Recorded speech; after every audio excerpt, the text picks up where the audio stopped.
Assalamualaikum warahmatullahi wabarakatuh. Salam sejahtera untuk kita semua. Halo anak-anak ibu, apa kabarnya hari ini? Jumpa lagi dengan Ibu Astri Apriana dalam pembelajaran Bahasa Indonesia kelas 9. Di video kali ini, Ibu akan membahas mengenai cerita pendek atau cerpen.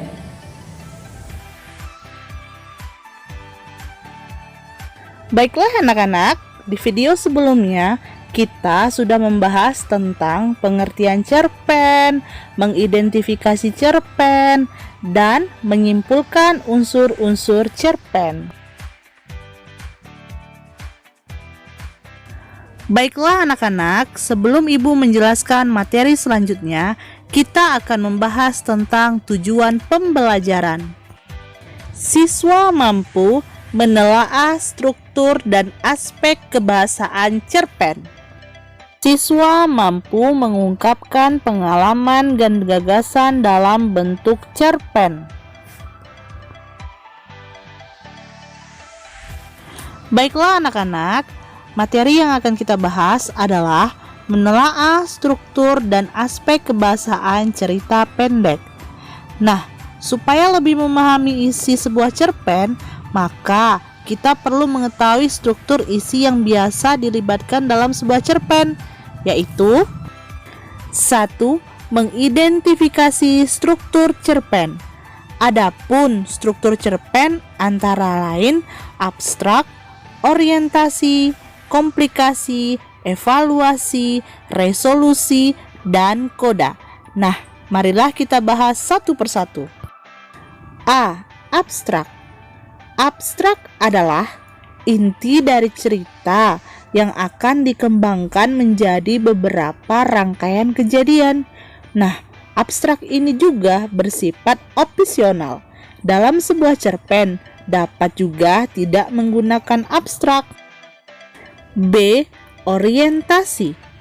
Orientasi merupakan bagian yang akan menjelaskan tentang suasana, tempat, dan waktu yang ada dalam cerita tersebut. Di dalam sebuah cerita terdapat banyak kejadian dan tokoh-tokoh yang berbeda-beda. C. Komplikasi. Komplikasi di sini merupakan rangkaian kejadian-kejadian yang berhubungan dan berisi mengenai sebab akibat kejadian sebuah cerita. D. Evaluasi. Evaluasi di sini berisi struktur dari konflik-konflik yang terjadi dalam cerita mengarah pada titik klimaks atau puncak permasalahan. E. Resolusi. Resolusi merupakan penyelesaian dan pemberian solusi mengenai permasalahan yang dialami seorang tokoh atau pelaku dalam cerita. F. Koda. Koda berisi nilai pelajaran yang dapat diambil dari sebuah cerita. Nah, koda juga merupakan hikmah yang terkandung dalam cerita. Baiklah anak-anak, yang kedua kita akan membahas mengenai aspek kebahasaan cerpen. Nah, adapun aspek kebahasaan teks cerita pendek antara lain sebagai berikut. A. Memuat kata sifat yang mendeskripsikan pelaku seperti penampilan fisik, juga kepribadian tokoh yang diceritakan dalam cerpen. Misalnya, sosoknya tinggi atau perwatakannya gagah, rambutnya berubah, dan sifat tokoh lainnya. B.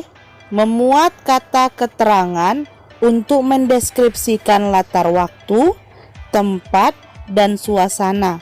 Sebagai contoh misalnya, di pagi hari yang cerah, di kebun bambu yang rindang, dengan dedaunan, dan lain sebagainya. C. Menggunakan kalimat langsung dan juga tidak langsung untuk penulisan dalam percakapan di dalam cerpen. D. Bisa menggunakan gaya bahasa yang bersifat konotasi, misalnya pucuk langit, memanggang bus, bajing lompat, dan mulut terminal. E. Bahasa yang digunakan tidak baku dan tidak formal.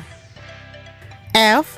Bisa menggunakan gaya bahasa perbandingan, pertentangan, pertautan, maupun perulangan.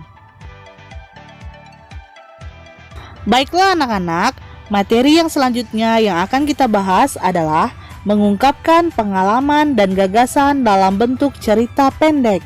Nah, pada pembelajaran kali ini, kita akan mempelajari cara menyusun teks cerpen dengan baik dan benar. 1. Modifikasi cerita pendek. Baiklah anak-anak, berikut cara memodifikasi cerpen yang telah dibaca. A. Membaca cerpen yang akan dimodifikasi dengan cermat dan seksama. B. Menentukan ide-ide pokok cerpen yang telah dibaca. C. Mengembangkan ide-ide pokok tersebut dengan kalimat sendiri sehingga menjadi cerpen yang menarik.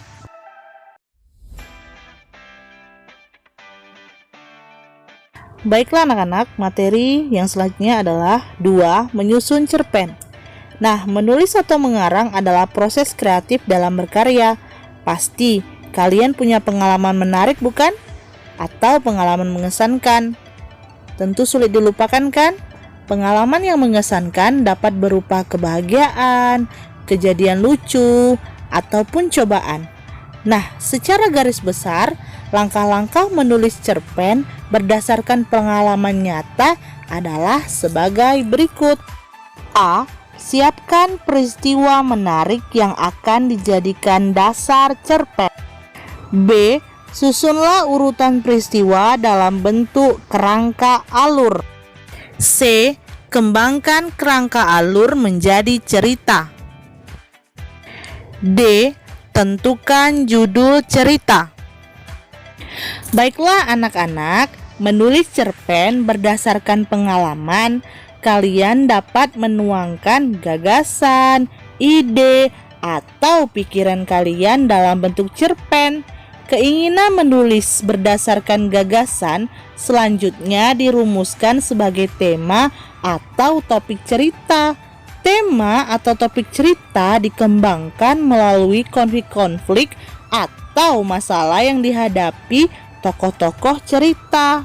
Nah, anak-anak, dalam membuat pengalaman, buatlah terlebih dahulu bagian pembukaan berisi kalimat pendahuluan atau alasan yang menyebabkan terjadinya kejadian istimewa yang akan kalian ceritakan.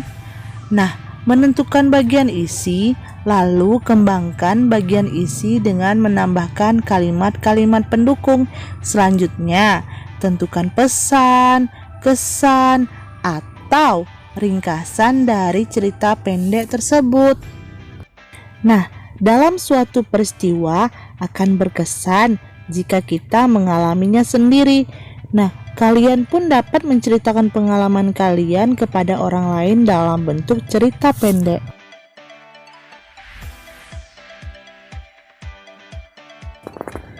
Nah, anak-anak, jangan lupa selalu ikuti protokol kesehatan ya.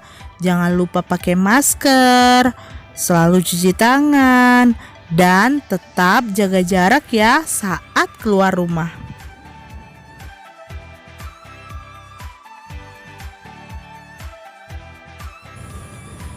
Sekian video pembelajaran hari ini, semoga bermanfaat ya. Sekian, terima kasih. Wassalamualaikum warahmatullahi wabarakatuh.